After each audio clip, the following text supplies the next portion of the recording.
माणसामध्येच माणुसकी राहिले नाही।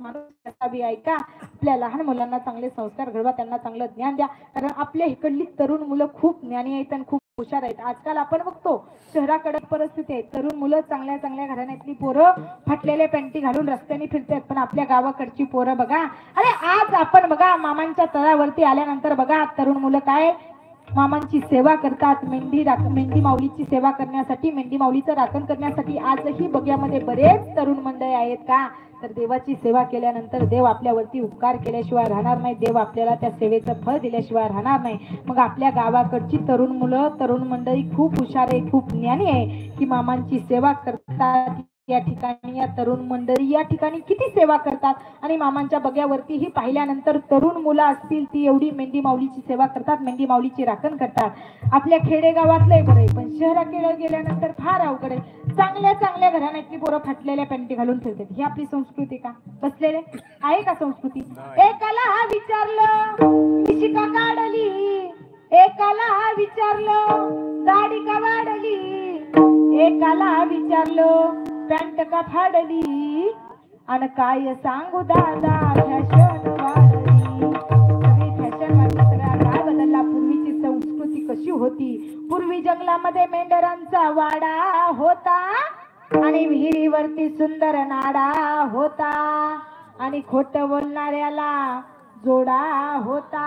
आणि ऐका माता माऊल्या, एवढंच नाही, पूर्वी लेकाईच्या धाकात होती, नतनी मोत्याची तिच्या नाकात होती, पूर्वीचा बुवा मंदिरात गात होता आणि साऱ्या गावाला पाटलाचा धाक होता।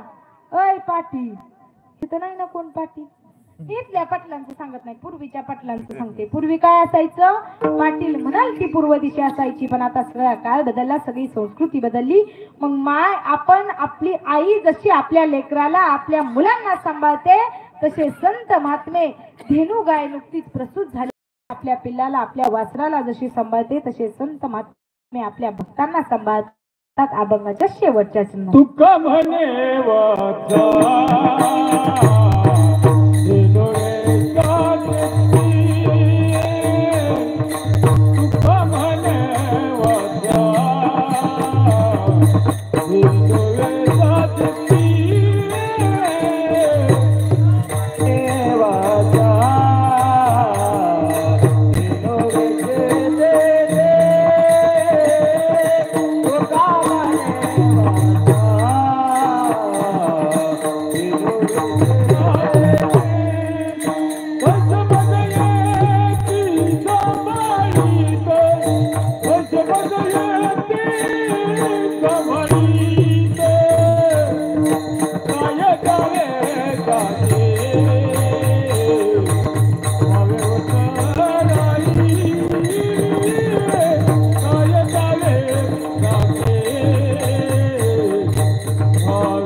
तैसे मज येती संभाळिता, काय द्यावे त्याची भावे उत्तराई, ठेवितो हा पायी जीव थोडा, म्हणजे धेनू गाय